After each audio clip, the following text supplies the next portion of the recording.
Ajax fixed that price because they didn't want to sell. And at that point, if Ajax doesn't want to sell their first choice, how do you go and say, "Give me your second choice winger"? Ten Hag is not a recruiter. He's not a. He's not a. Maybe his talent ID might not be Yeah. great. Like you, I mean, my job is to make do with what I have. There are guys who are supposed to be excellent at recruitment.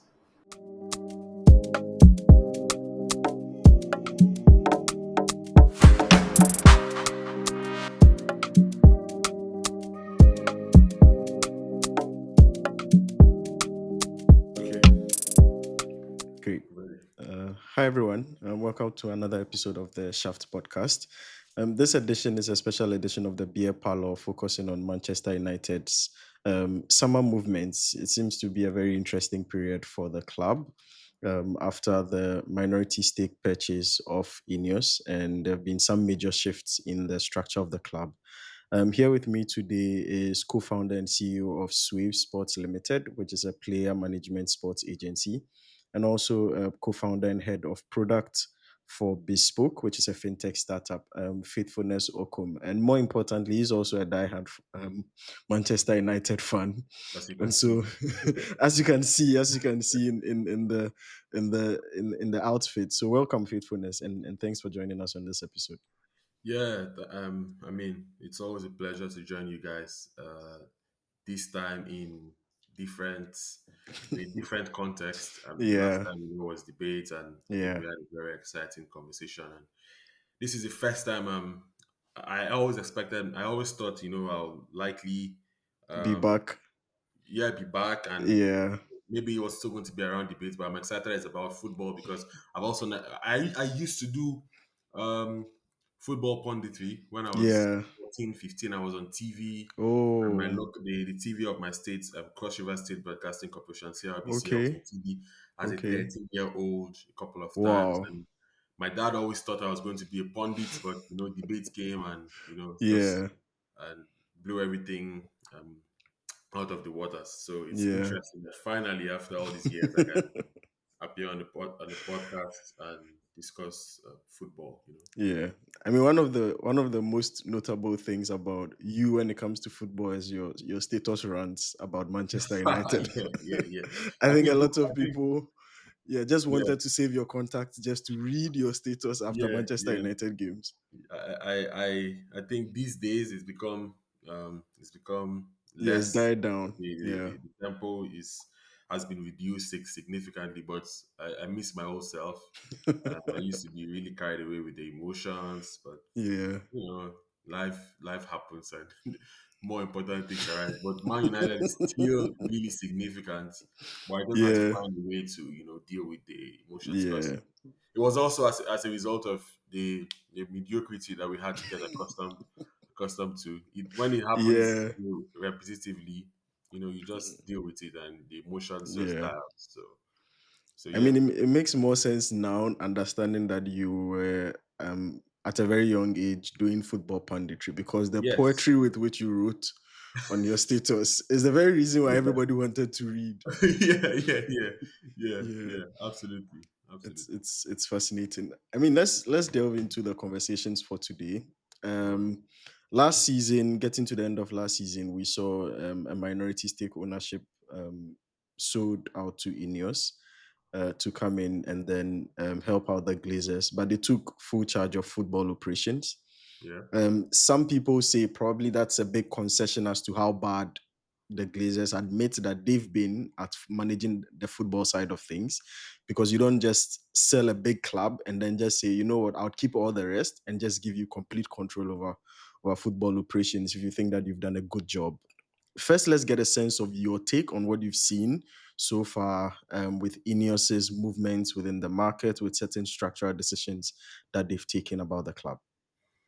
Yeah. So I mean, first of all, I must say I was fully behind the Qatari bid Yeah, because I think there was more clarity, with the decisions, the key decisions that they were going to make. They made it yeah, very clear that they were going to settle all the outstanding debts, that they were going to invest in restructuring the stadium immediately.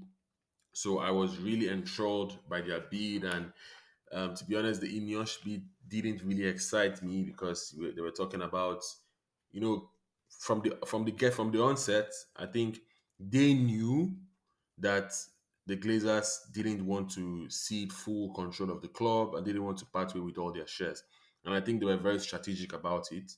Um, and I mean the strategy worked for them, and when it happened that they took control, I just made peace with it because Yeah.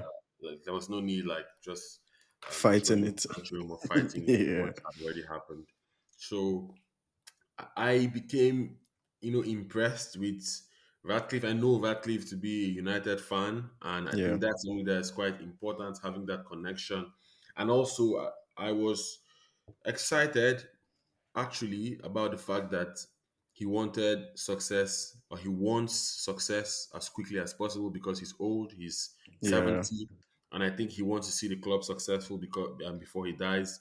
The Yeah. decision making of someone who has 20 years, 30 years to leave, I think is radically different from someone who doesn't think he's going to be around for a really long time and Yeah. all the time in the world. Like, you look at Leicester, City, and when the owner died and the son took over, I think there was more cavalier. He knew, he's young, he has more time, Yeah. so he knew if the club gets relegated, he has enough to bring them back up, and that's exactly what happened. Yeah. They had to reduce the level of investment in the club, so that was something that excited me. And also, of course, I think he made some really bold moves, like some statements, signing, Yeah. bringing um, Cloud Blanc. Yeah. I mean, I knew Dave Brailsford because of, I mean, the fact that I did a master's in sports law. So Yeah. you hear about these kinds of people and their philosophies, and I know that he had the right principles, and he was more of like the motivational guy who espoused the principle of incremental improvement, like Yeah. marginal improvement rather. And I liked his philosophy. I mean, within sports, I think within mainstream European sports, you don't get a lot of that approach. That's In true. the American sports, you have motivational speakers, you have Kobe Bryant, Mamba mentality, and things like that. Yeah. And speaking like just motivating, having insights, nothing necessarily overly philosophical, but Yeah. I think within Europe, it appears to be a bit cringe when you talk about those things. Like when you try to motivate players with those Yeah. things. And even Ronaldo, who seems to epitomize that, for example, I think is I think the vitriol against Ronaldo just shows the bias that generally Europe has like against that. But I think him coming in was a breath of fresh air. I think from what I read, it had something to do with us winning the FA Cup. He brought in a Yeah. motivational speaker, Steve. I cannot remember his second name, but he's a famous podcaster and writer. He brought Oh, those Steve guys. Bartlett. Yes, Steve Bartlett. Yeah, brought Yeah. him in. Gave motivational talks. I like this aspect of the Yeah. game, and of course, the biggest thing I think was getting Omar Berada Yeah. from City. That's it doesn't get bigger than that from Yeah. neighbors. To also make that statement of saying we are Man United, we are bigger than you, even if you just Yeah. won the treble. Having that I think was quite significant.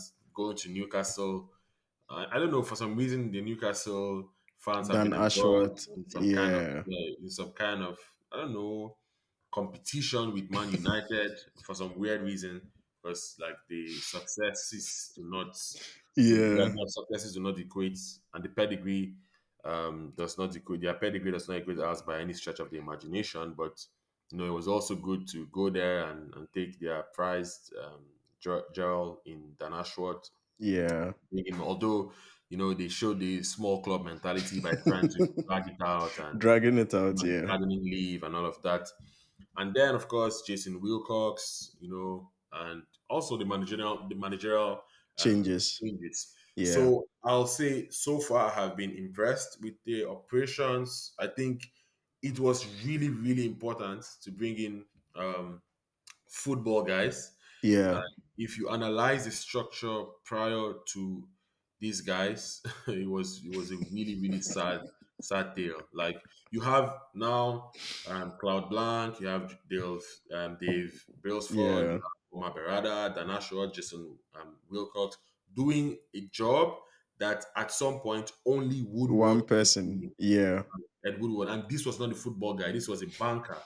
Like so, it just Yeah. showed the level of rot. He signed players based on vibes, like really, and Yeah. sounds like there is, it's essentializing things and just making a joke by saying vibes, but he admitted it. Yeah. When he famously said when he signed Schweinsteiger because when teams see that name on the team sheet, they will be afraid. Like, come on, like it just didn't make any sense. And many signings were just like that. Big names, the commercial success, and the commercial aspect was what he prioritized. So yeah, like I'll say generally, I'm really impressed. Yeah.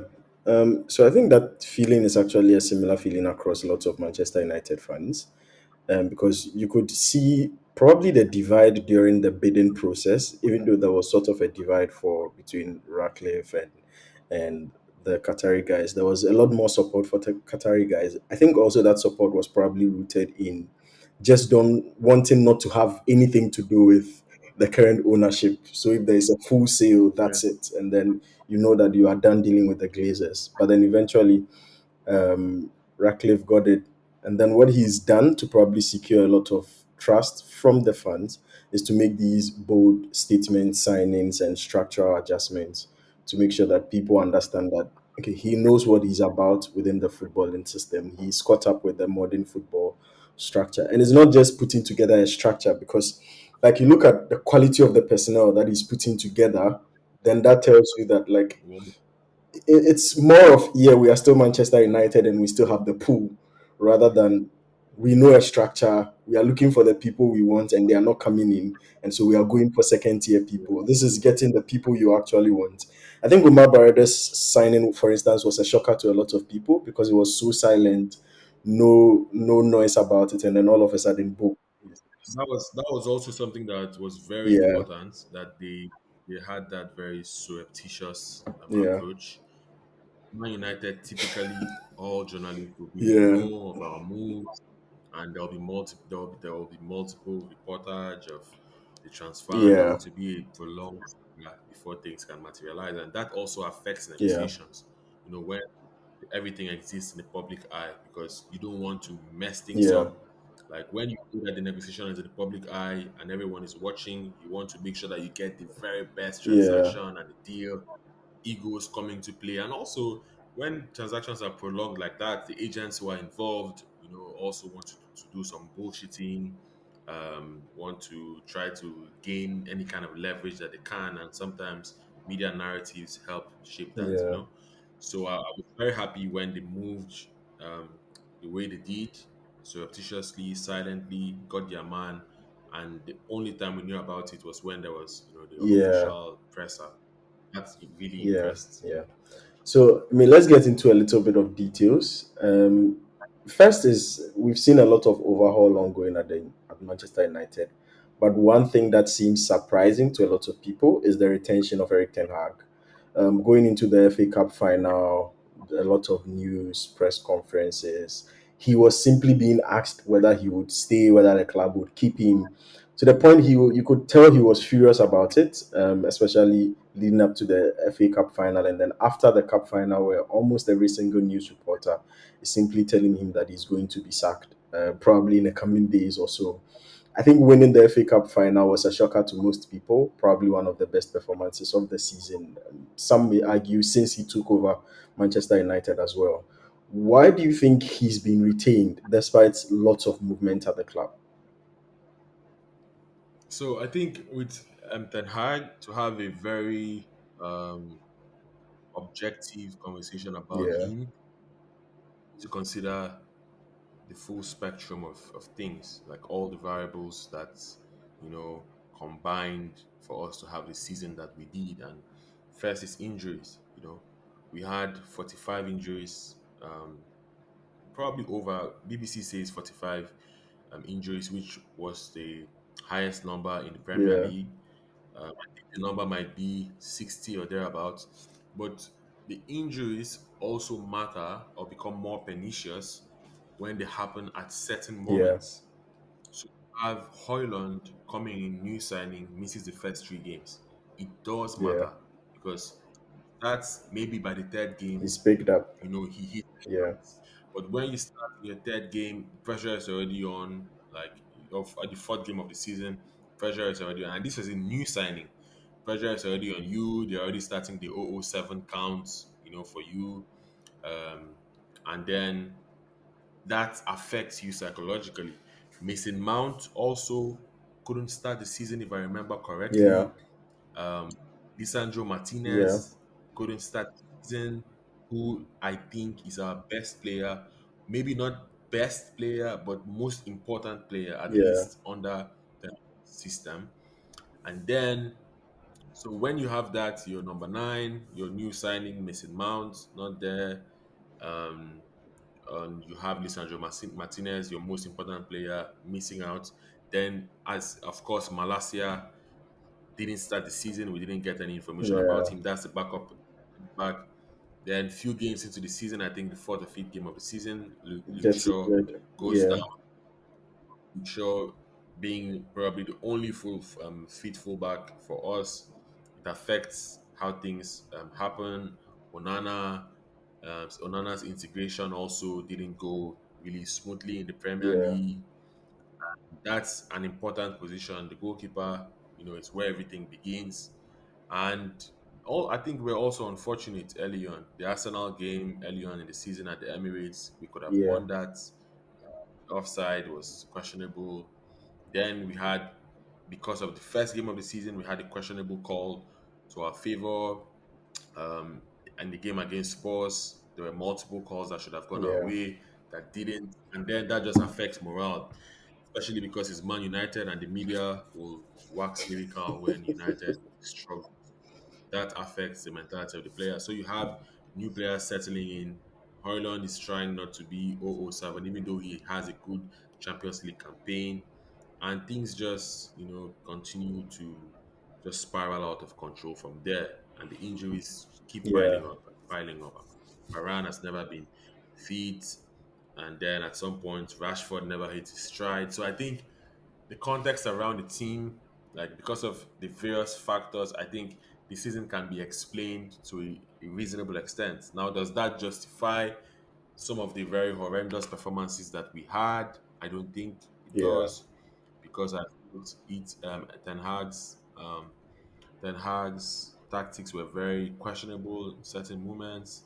The midfield was too open. We considered too many shots, and I think he was trying to implement a new philosophy that might not be best suited for the Premier League. I think if you want to implement that system, you need lots of things in Yeah. place, and we just didn't have those things in place. You need Martinez feet for the build Yeah. up. You need Casemiro's legs to still be Yeah. fresh, and Casemiro really, really, really bad. Like I think age is beginning to catch up with him. He was out of rhythm and just never got into rhythm all season. Amrabat came in. I thought Amrabat didn't get a Yeah. chance, until late in the season, and we saw what he did against City. But you need someone whose legs will carry you. But I saw Casemiro make very clumsy fouls at times because you could see that he just couldn't Yeah. run, and the easy thing was just go Yeah. down. Like it looks like you tried at least instead of chasing a player 20, 30 yards. So, yeah, I think there were just so many internal problems that took Yeah. place that made things. I think also there was not, from the start of the season, we didn't have clarity on who the new owners were going to Yeah. be. You know, that was problematic. People also forget that Anthony had the Yeah. His sexual sexual assault assault case at the start of the season. start of the season, missed a chunk of games, then comes back, and then nobody cares Yeah. like what has happened or how many games you have missed. They just want you to perform, and that context really, really, I think matters because it affects you psychologically. And when your mental is down, and then your performances are not quite good, it's something that can be very devastating. So, Hoyland picks form. scores 6 games in a row, then gets injured. Yeah. That, and then Marshall is a backup striker and never shows up for us Yeah. like all season.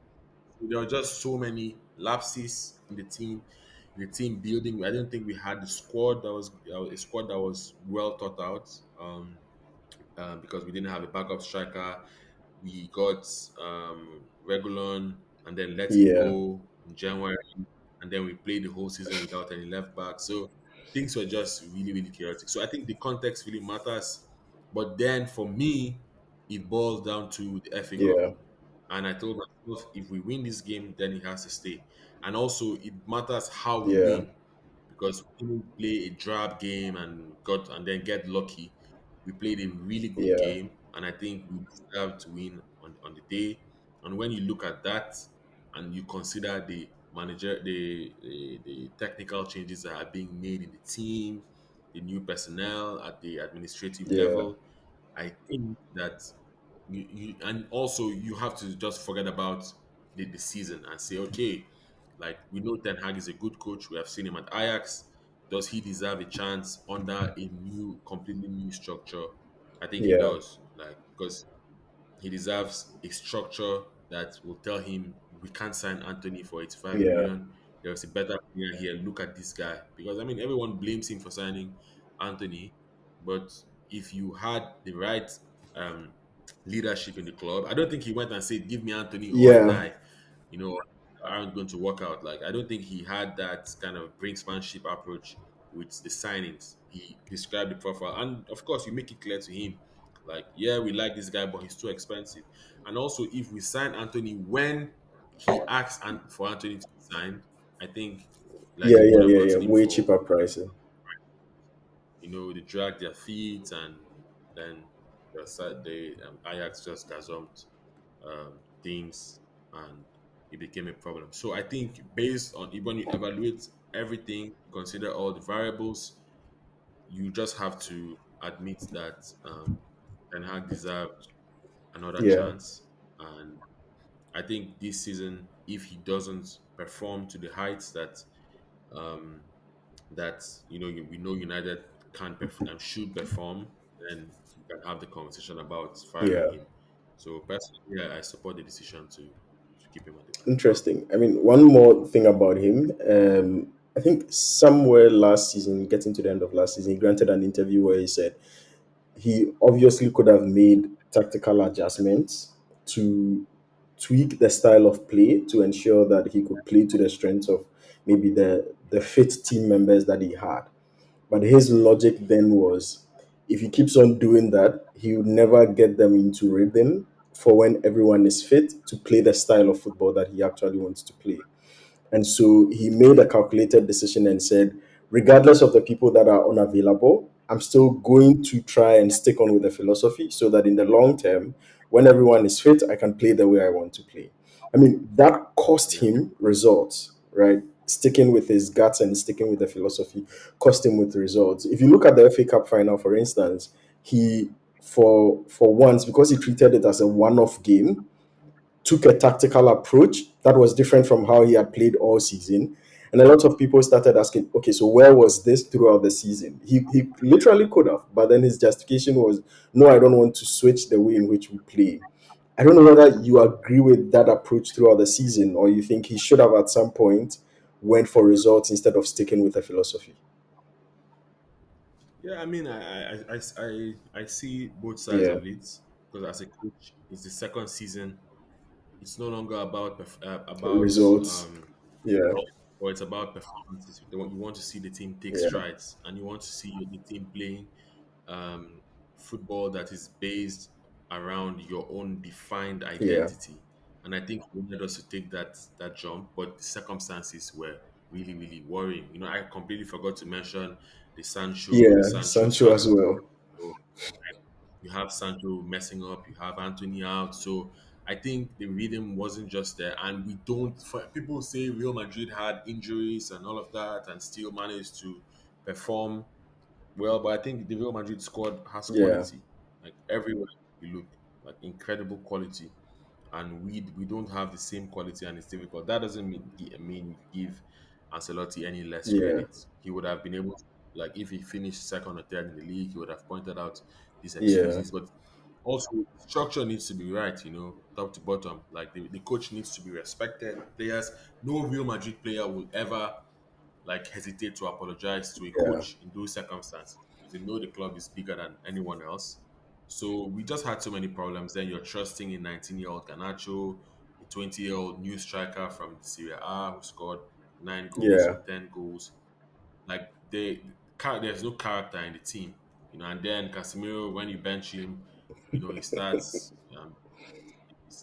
Yeah. being really puerile about it, and I think those like there were just so many problems within the squad. So I see both sides of it. At certain points, I think at the end of the day, we were in a situation where we were fighting for top four and we could have gotten Yeah. it. Then Martinez went down Yeah. again. So you ask yourself, what am I playing for? Yeah. Like anymore? Really nothing to play for. Let's Stick with the just identity. like keep trying and see how we can integrate young players. Oh, bro! Also, damn, Kobe Mino. He got injured in the second to Yeah. the Preseason. last Yeah. preseason. Like, and this is a player that when I watched preseason consistently, I said it consistently. This guy is going to define how far we go this season, Yeah. and it was bit. When people found it absurd that I was saying that for a 17 or 18-year old, but it turned out to be true. Like he was our best Yeah. player in By the second miles. second Yeah. season.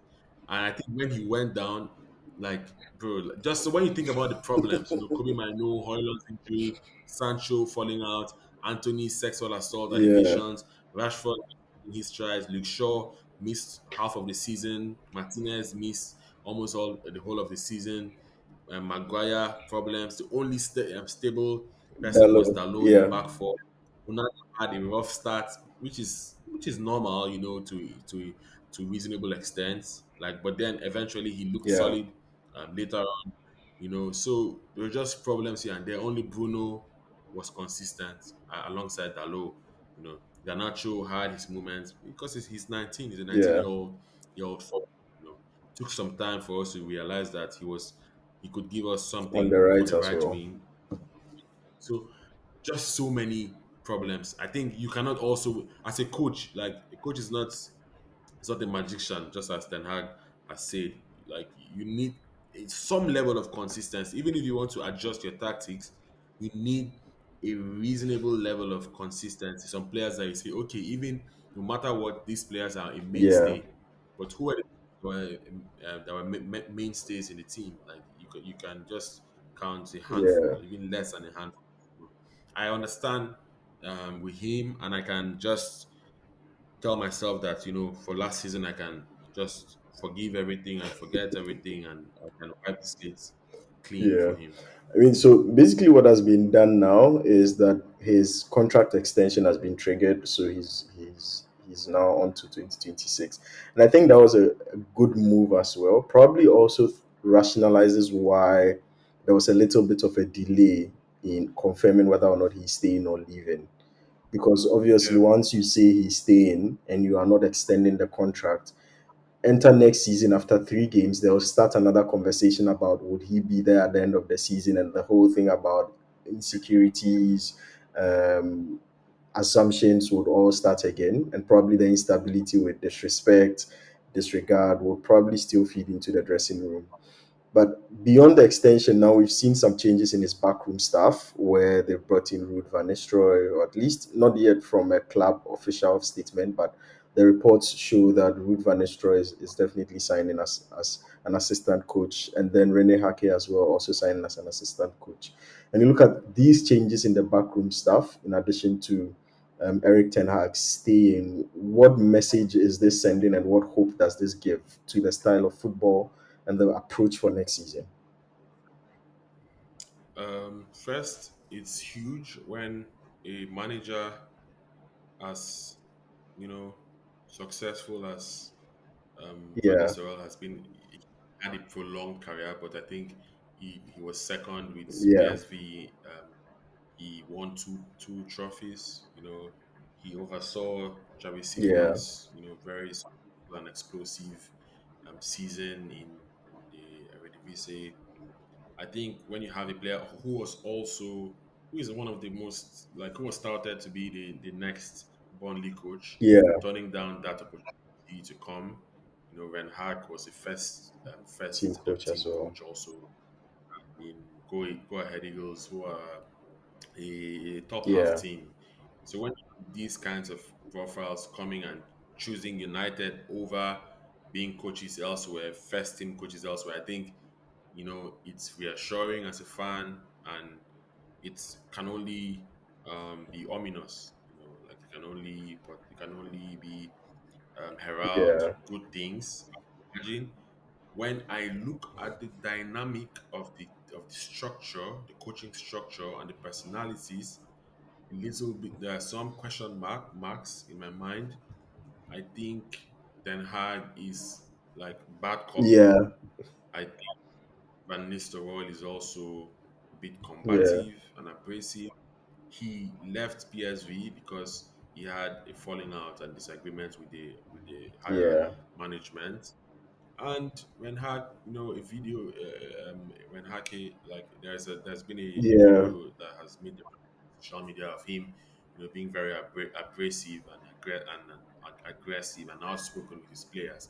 So I don't know if the dynamic is the best. I mean, I know Steve McLaren is still Yeah. there. I, I know him to be a fatherly um, figure and personality, so he could be the good cop. But I think these players need to sit up. Yeah. You know, I think also that Ten Hag can adjust his personality when you know that you have like some guys in the backroom staff that Yeah. can do that for you. So you can advocate, can be more Yeah. confrontational, and you can just be a manager. You let those guys do the dirty job for you, and you just give a players pat on the back when they're needed. And Ten Hag has built a very good relationship with the young players who are the spine of the Yeah. team. Like I think very good with Bruno, Dalo, Maino and Garnacho are like his Yeah. sons. Hoyland also like his son. I think with Ahmad question marks. So I think with around the personalities of the team, I think the team also has the personalities that match with this very abrasive approach because sometimes it's needed. So I don't think that there will be so many clashes. Lisandro Martinez is one of the most important players. Has worked with Ten Hag before. Yeah. Nana has worked with Ten Hag. So I think also that maybe because of the over familiarity that they might have with Ten Hag, you need external figures who can, make the players sit up. However, I think that there might be, I don't know if I'll describe it as an elephant in the room per se, but could there be the possibility that the United higher leaders, front office, is touting Van Nistelrooy as a possible Replacement. Yeah. replacement? Like there are undertones there that need to be monitored because it could be, yeah, Ten Hag has just a 1 year extension, and let's see how he does this season. If he doesn't do well, and it's a role, you know the team, you're a legend, you have shown progressive tactics. We can give you the reins. I mean, after all, there has been chatter about them bringing Southgate Yeah. in, and I think now that fans will be more welcoming of Van Yeah. Nistelrooy Dan than Southgate. Southgate. So I think there are there are possible pointers there to something that could be larger. But I think these managerial appointments are good. Vanessa Ward, I think, will do a world of good to Hoyland, young striker. And since they're going for sexy in the market, I think the experience that you don't get from having another striker in the team, like an older. So initially, I thought with transfer strategy, I know we'll get into that, but I thought with transfer strategy, we're going to get an older striker to complement Hoyland, but we're also getting Zexi, Yeah. who is like 24, who is also young and doesn't have um, a very imperious goal scoring pedigree. So I think you then need to have a very, very high level striker like Van Nistelrooy to mentor those two guys, just like Ole did with Marshall and Yeah. Rashford. So I think Van Nistelrooy, I like the appointment. He embodies Man United. He has always been around the club. I think has had a short coaching Yeah. stint there doing badges.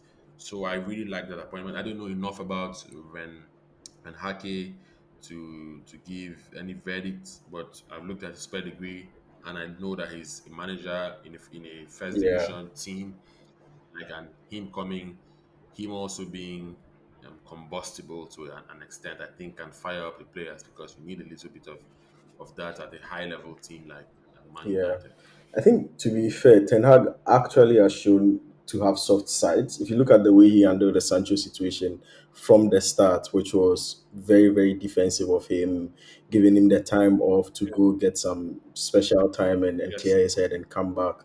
So he's probably not. I think a lot of people look at the way he's approached things last season and then say that he's a very combative person. But when he came in, he was very, very friendly and soft to a lot of these players, very defensive of them as well. It's probably him realizing that he was being taken for granted at some point that switched up the energy to say he's now giving them a hard handed Yeah. approach. And so, And I think he's just Dutch, yeah, like I have friends, and if you know Dutch people, they're just, yeah, straightforward. They say it how yeah, it is. There's no sugar thing, and it's the same thing with my Dutch friends. And once I understood that this is how they are, very direct, will say it how it is, and no hard yeah, feelings, just how it is. And when he was asked about Sancho, he just said it how yeah, it was, and there's nothing to hide. Like, I'm not overly yeah, impressed with trade, and there was nothing to it. So go and work hard and show that you're who you think yeah, you are, and things will align. But he didn't, obviously. So I completely agree with you. That also, aside from just his Dutch side, he was yeah, also very empathetic. Gave Sancho 2 or 3 months yeah, off. Go get right, you know. And I feel really betrayed as a yeah, fan by Sancho's behavior. He showed he didn't value, the badge in front yeah. of the shirt. And yeah, I don't really care what happens with the rest of his career. I'm happy he didn't win the Champions League. So yeah, I really, yeah, however, because if you look at it, ask yourself, like, in modern football, despite all the tantrums about mental health and all that, which team has a manager who would say, I'm giving you 3 months off the club, continuously yeah, paying you yeah. and trying to get you 300 to clear your head? Yeah, a like, week, almost 1 million a month, and it's yeah. insane. It's insane. So, I mean, that's a fair point. Um, Going into the higher end of the hierarchy, the new footballing structure. I mean, you've brushed on a little bit about Jason Wilcox, Omar Barada, Dan Ashworth as well. Let's look at what they bring to the new Manchester United. And I'm saying the new Manchester United because obviously this is more of a formulation of INEOS rather than the Glazers. And so you look at footballing structure and footballing operations now, and it's more of a different aspect of Manchester United than the rest of the club as it stands. And so Omar Barada at the top with Jason and Dan flanking him, looking at football operations and the day-to-day management of the team. What is expected of them? What are they there to do? We've heard theories about them being there to dictate style of play, to determine signings. I also know that with the contract extension that has been given to Ten Hag, he still retains his what do you call it, monopoly, not monopoly per se, but um, Yeah. veto, yes, over signings. When if he disagrees with a signing, then it's not happening. And so, how is this balancing out with the new structure versus the lower half, the coaches that we've just discussed? So first, I think concerning the last thing you just said about him still having veto, I think it's more on paper Yeah, than I think they have an arrangement where he knows. I think after this, if next season is successful, he will be given a new yeah, contract, a real contract, and this was just an extension of the contract that yeah. The was Glazers already signed. was already. Yeah, I think it's just theoretical to say, well, we don't want the speculation to carry on this season at least. Few games in, you have 2 years. We give you the security. We guarantee you the payout that you will get here. Like if you're fired, I think it's a half measure in a yeah, sense. It's not giving you unilateral um, unilateral assurance that you're going to be there. It's just a okay. like you've bought yourself some time. Let's see what you can Yeah. do, and we'll extend this contract for whatever it's worth. So I think that Ten Hag is going to be very much subservient to that Yeah. structure that INEOS has used. There's also some perspective importance because INEOS has larger footballing operations, owns Nice. Yeah. Nice in, in the French League One, and I think owns a Swiss club in Lausanne. I think the entire operations will, with Man United, be taken to newer Yeah. heights and newer levels. And then, so you have Blank in charge of being the CEO to oversee like the entire in your Yeah. operations. You have Dave Brailsford being in charge of the operations side of things, and also you have him at like I discussed earlier as the figure who understands how philosophy Yeah. helps shape Football. Yeah. so motivating the players with the right approaches. And I think he did really valuable work with the British cycling. With British Yeah. cycling, I think he revolutionized the game there quite significantly. So having him around, having that mindset is important. Of course, Cloud Blanc, Jean can Blanc, Jean Cloud Blanc did some important stuff, with PSG, Juve. He also has the connections, so overseeing these operations, um, I think will be quite significant. Omar Berada comes in as the CEO Yeah. um, of United properly. I think it's also important because he has experience being I think CEO or a Yeah. top COO. executive at Yeah. operations generally because he was a COO. I think City has a system that we are trying to Yeah. mirror as it. So him having that multi-dimensional network, I think does a world of good. Football is a place just where like it's Who you know? just about lots. You Yeah. know, it's very informal. I've been in this industry. I know how it is. If you call a particular club and ask for a player, they can quote a completely different price to you than if someone Comes. else, who is more close because they know that they can consistently do business with Yeah. them. So that's what I think the right footballing people does because these guys work together. Paul Mitchell is now with Yeah. Newcastle, but he was with Monaco, has a history of working with these guys. So you don't know where you will end up. You don't know who you end up working under. So you need to just be in just make sure that there's some good faith. So I think Omar brings that comes with that the experience running a highly successful football team, recommending certain players. Dan Ashworth is coming in as sporting director. So I think Ten Hag reports to Yeah. him. Um, Jason Wilcox, the technical director, will report to him. Omar is mainly going to do office work and negotiations. And then you have Christopher Vivel Yeah. also, who will work with, On who is the recruitment. director of global with Yeah. work on recruitment and the other guys involved. I mean, David Harrison, Steve Brown, head of recruitment, Dominic Jordan. But I think it's going to be Dana Schwartz, Jason Wilcox, and ETH Yeah.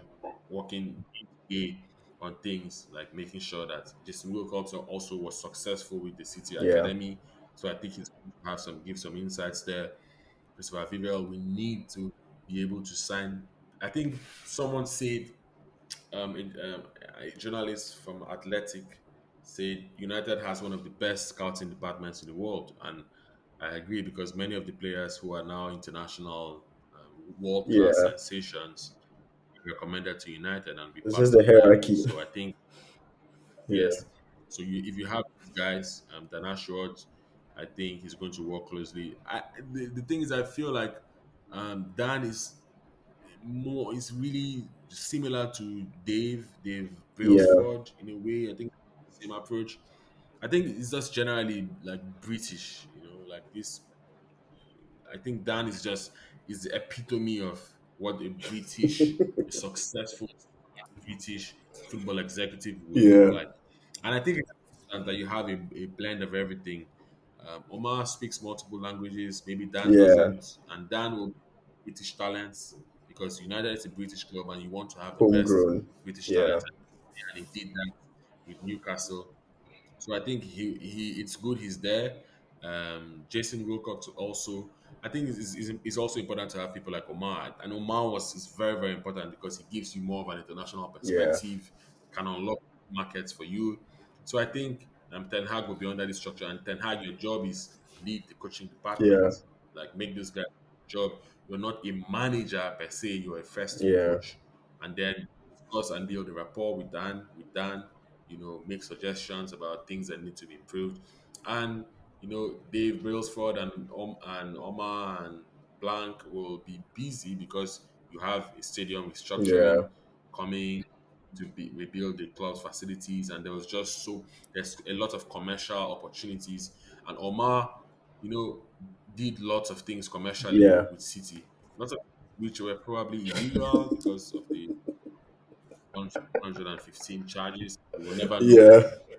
I think we need that nous, that commercial nous within footballing Yeah. business. The new Old Trafford will involve lobbying a lot Yeah. with Naming with rights. City because expensive Yeah. project. So this is how I imagine things are going to happen. I think Ten Hag will suggest certain profiles and players. I think Ten Hag just needs to suggest Yeah. profiles. And the leaked, for example, we are seeing that Ten Hag is being listened Yeah. to. They tried to Debo obviously couldn't work out because of Knees the conflicts. Yeah. and I'm sure Ten Hag said, "Look at this guy. He's going to be cheap. He wants to play for us. And he's 24. Yeah. Like if the league was 28, you could say it's finished. But he's Yeah. 24. I think there's something there, and we can get him for less than 40 Yeah. million. So I think that shows Ten Hag still has a certain level of Yeah. control. But these guys, they're not short also having experience. I think it also boils down to Yeah. respect because if um if Richard Arnold and John Yeah. Motto, Richard Arnold doesn't know a lot about Yeah. football. If he tells had no, on what basis does he do that? Yeah. John Motto, guy, but also doesn't have as much pedigree. Whereas if Ten Hag goes to Dan Ashworth and he gets a no, Yeah. I think he will be likelier to respect that Yeah. no. And Dan Ashworth can, okay, I'll discuss with Barada about this. And they discuss, and if both of them say no, these guys have high. And Omar has told Pep Yeah. no, Several times. like Yeah. several times. So if he says, Ten Hag no, like I think it holds more weight than Christian Arnold, who doesn't really have the footballing nous and Yeah. pedigree, telling him no. So surrounding the club with these people, I think really matters. And again, I look at the footballing side of things as I'm a bit conflicted because you look at Real Yeah. Madrid, stable system, and it's just Perez. Then um, you have I've forgotten the name of the guy who oversees transfers. You have one Yeah. person, uh, two people because um, maybe two people. Then you have the head Yeah. coach, and it was very straightforward recruitment wise. You don't really know so many of the guys that are involved, but they're doing really really tremendous. I wish I had the names, but the names have slipped my mind. Like one of the guys who was very significant with Real Madrid. I met him personally, took a picture with him, like who does oversees the commercial side of things, negotiating deals and things like that. Like we worked under him when I interned at Yeah. Real Madrid. So it's really really straightforward. Then you have the lawyers and all the footballing people doing. I think Real Madrid is really surrounded by solid footballing Yeah. people that don't necessarily have big Yeah. profiles like everyone, but they know the shit that Yeah. they're doing. And Perez is a real mastermind, like really really really Real really. Madrid is probably like the anomaly in the footballing system. The way in which they Yes, work. but yeah, other clubs I think need to model a City, Yeah. especially if you're going to multi-club Yeah. structure and have Real Madrid doesn't have Yeah, that yeah, structure. It's just, but let's go to Brazil, scout, get the best players, and let's look at the yeah, leagues, the best. They can literally just yeah, chill. The only invest in really young talents is in Brazil. But I think in other parts of the world, they can say, yeah, go show yourself however much they want. We're yeah, going to pay you. Bellingham, 100 and what, 30 yeah, million or thereabout, will pay. Like, if that's what it takes. We have the money, we have the revenue, and we know how to make the numbers work with the books. But everybody wants to go there. So I think it's yeah, easy, just like you have said. And that's why they're an anomaly. But for the rest of the teams, we need to find players young because you know that in the Premier League, for example, many teams have spending power. Like, so you need to find the players young. You need to also promise them an opportunity because Brighton could promise them an opportunity, yeah, and so there are lots of more components to running a successful yeah, team when you're Man United than when you're Real Madrid. Even though United can say, we are just as big, we're yeah. just as popular in is globally. So yeah. Yeah, and I mean, if you listen to the approach that Jaden Ratcliffe has been mentioning about trying to now sign probably less big name players and people who have potential, very high ceiling, and then groom them as Yeah. well. That's probably also to some extent the luxury that clubs like Real Madrid have because currently they are performing. They can bring in the likes of Gola and not pressure him that much up until he really hits his Yes. strides because there's Vini, there's Rodrigo, there's Mbappe who has come in, there's Bellingham. And so there's some sort of shielding at the top, always keeping performance while creating an umbrella at the down bottom there for new talent to keep growing as well. And I think Yes. currently probably that's where Manchester United is now. Now you need to create that umbrella at the top where you have a strong first team that puts up good performances and get good Yes. results. And then you can start creating the environment for young talent who have very high ceilings to come in Absolutely. and get the Absolutely. results.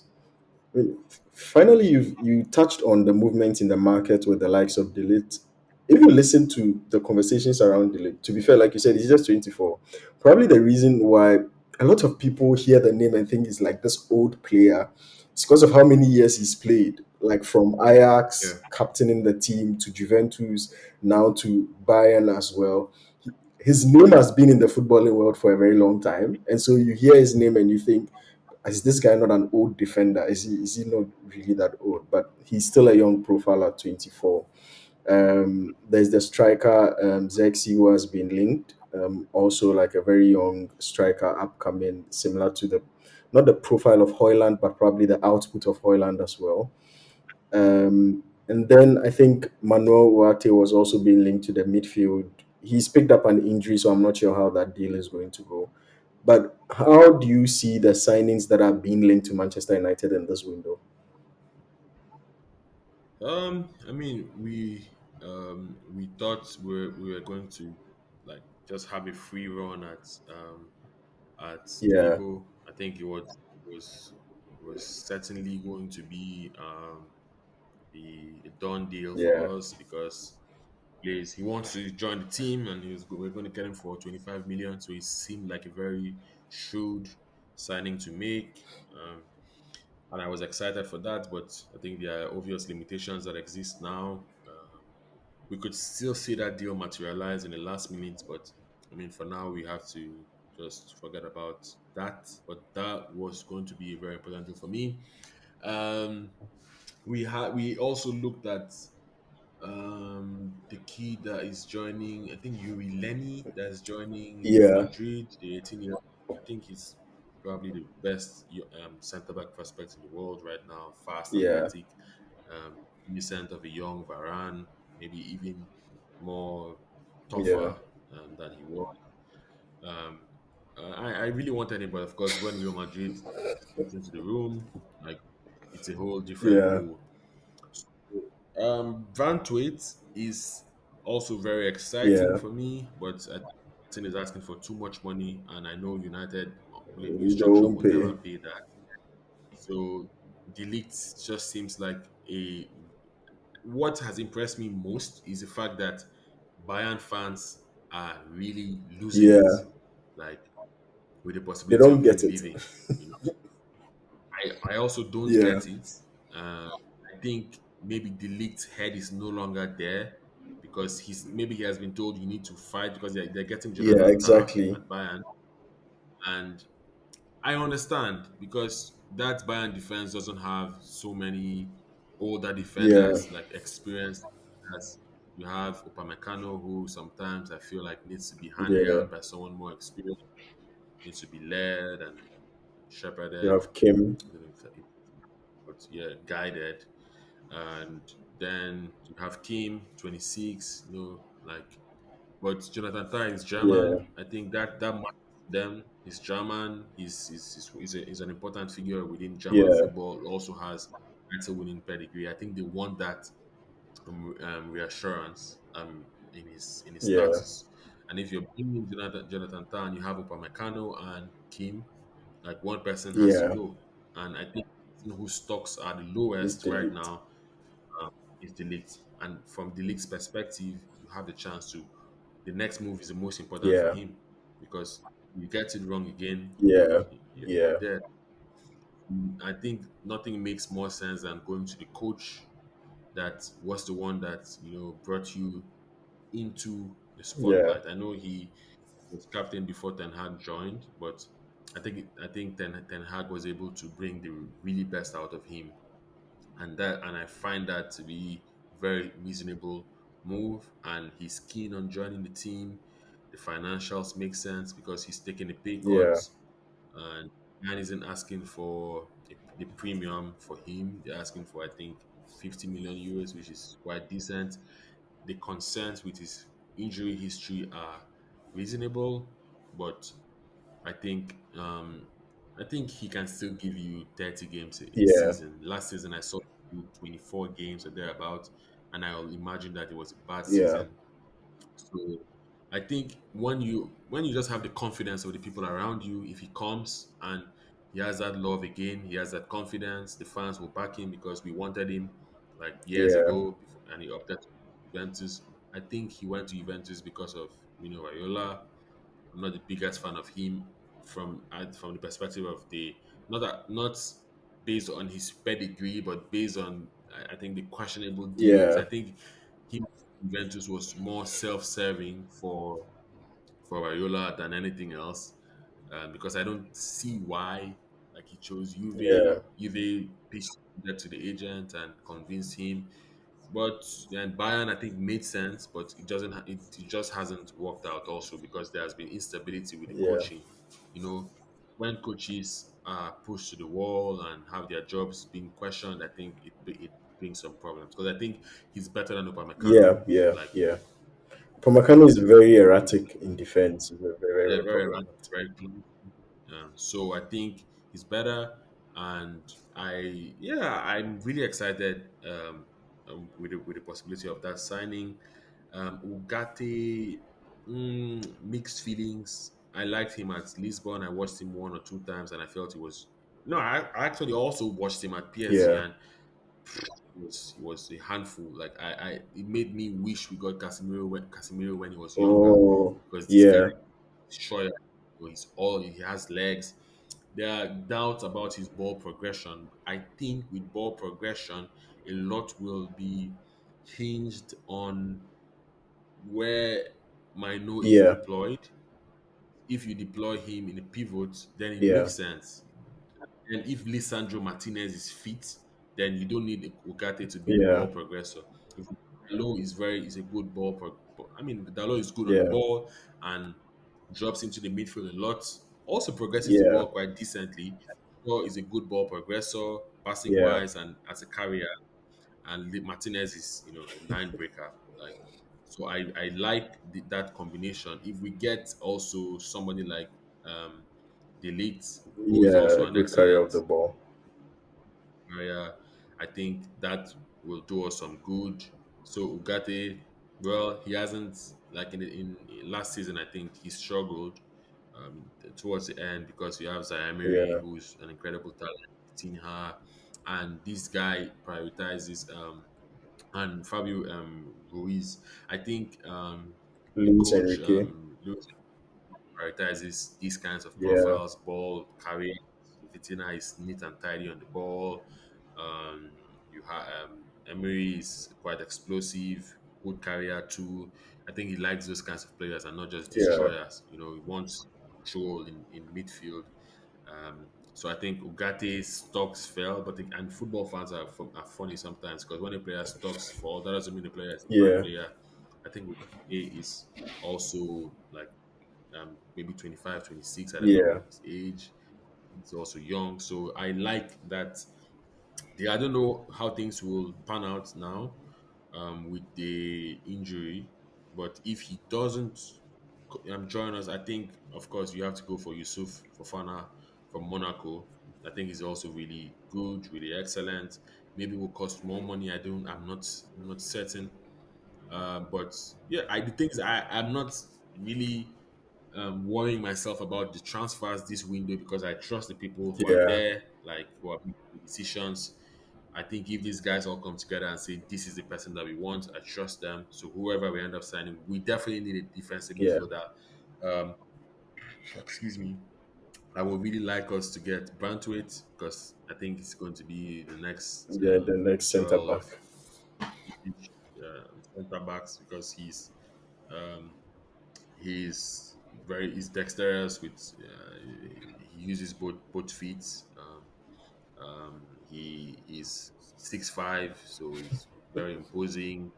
He's Yeah. young, he's athletic, and I think there's some rashness there that I like, some rawness, with how he tackles, how he jumps into tackles. Sometimes, of course, the rashness comes with some degree of Yeah. clumsiness, being out of position, but it's normal with young centre backs. So I would like us, I think we definitely need two centre backs. And if it's Delict and Brantwaite, I'll consider it a successful transfer window. Yeah. If we get Ugarte, excellent.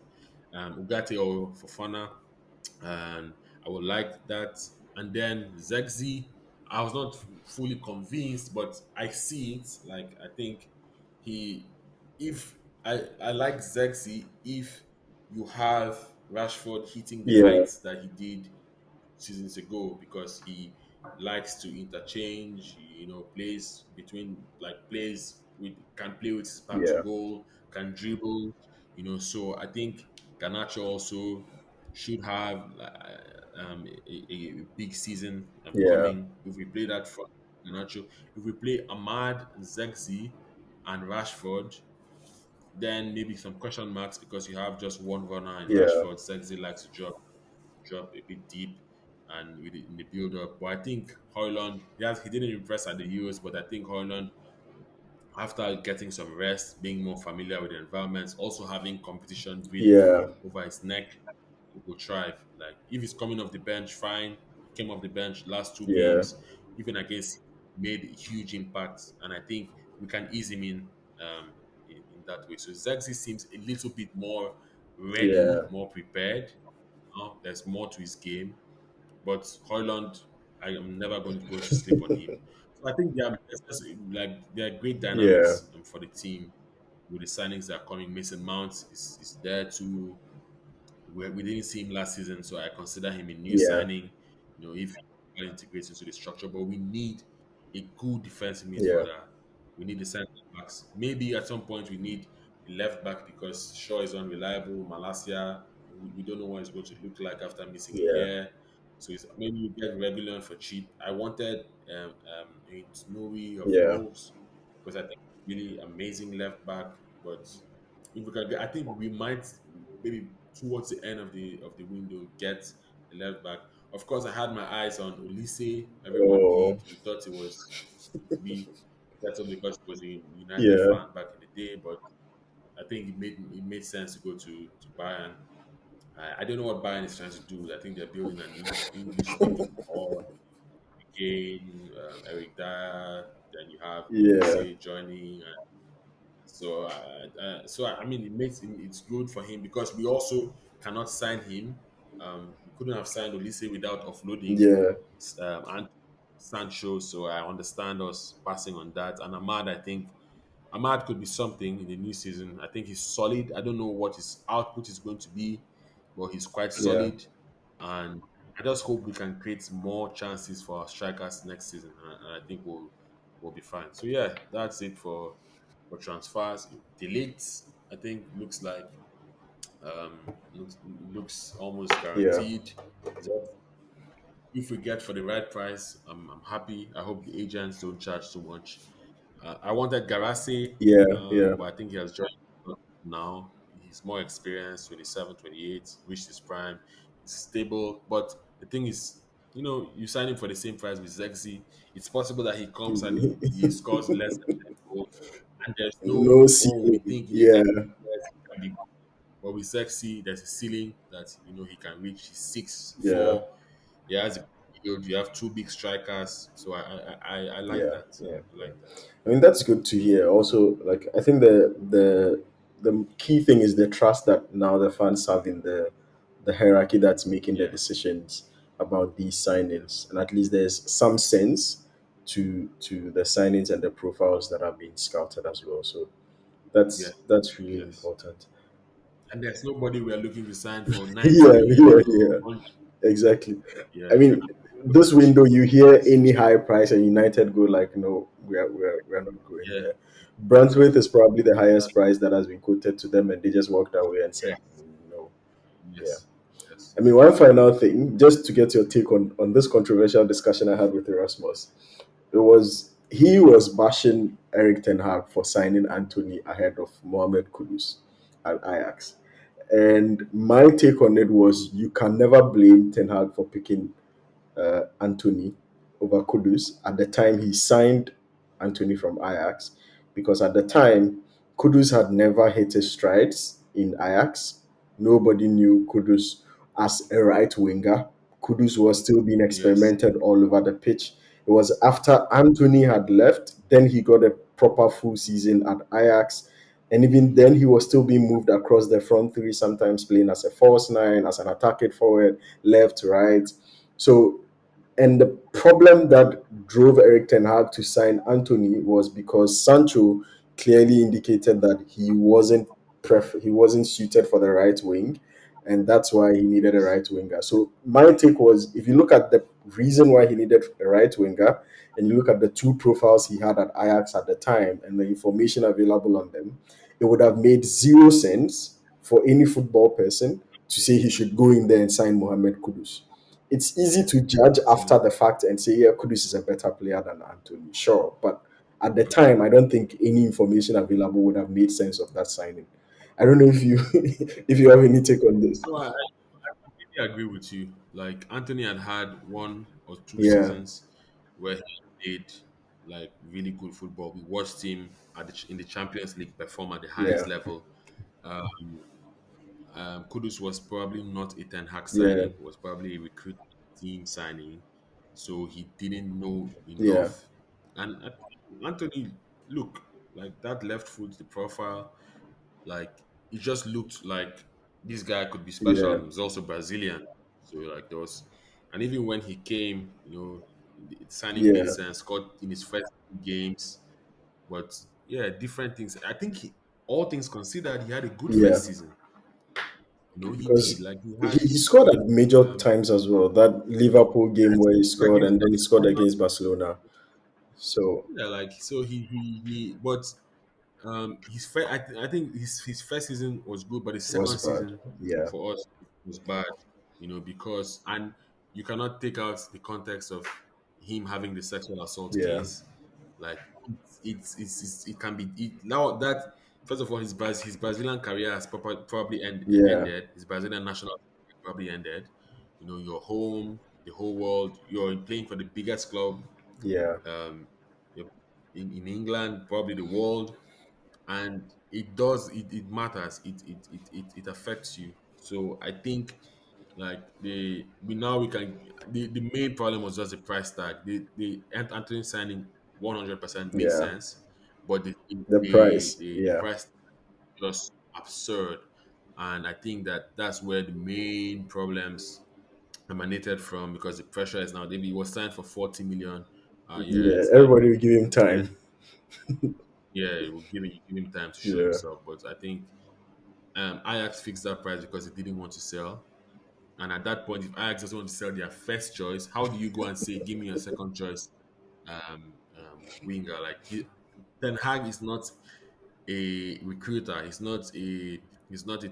Maybe his talent ID might not be Yeah, great. Like you, I mean, my job is to make do with what I have. There are guys who are supposed to be excellent at recruitment, and you just, no matter how good the player is in training, he has to showcase himself on the big stage before you can make any decision about yeah, him. I'm sure if I was Man United and you came to me with the proposition to sign Kudus as at that time, I would have rather given Ahmad a yeah, chance to say, look, exactly. we signed for 32 million, like including add-ons, which might materialize. So why not just play him? He's Yeah, 19. He's doing like he's as untested as Kudus as these is, yeah, guys. I think I mean hindsight is hindsight. You can look back and everything yeah, else seems like it should have happened, but I think aside for the transfer fee, the Anthony signing was very yeah. welcomed by the United fan I base. mean, it's fun having these discussions with you. I tend to swing between bashing United and defending them. And so, on Yeah, days where I'm defending them, everybody says, "Hey, I'm a United fan." On days where I'm full against United, everybody says, I'm an anti-United person." But for me, I just loved Cristiano Ronaldo as a player, his philosophy, his identity, and so having a United background to it always made me follow United news and all that. And so, yeah, there's some level of sympathy there, but I'm not a supporter of the team. I just keep a neutral identity also so that I can shade anyone whose team is underperforming. It's like zero risk, all the reward. But yeah, but yeah, yeah. but it was fun having this discussion with you about Manchester United.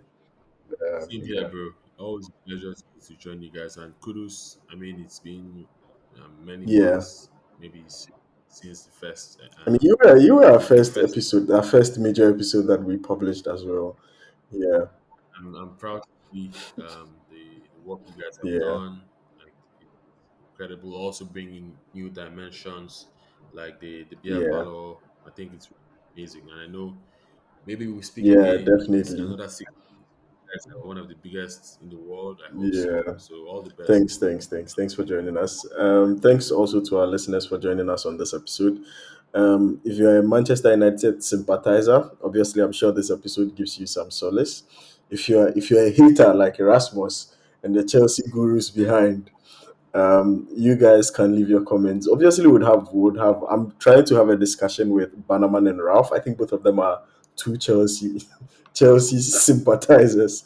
So probably have an episode with them just to talk about Chelsea and the whole things around them as well. But thanks everyone for listening, and see you on the next episode.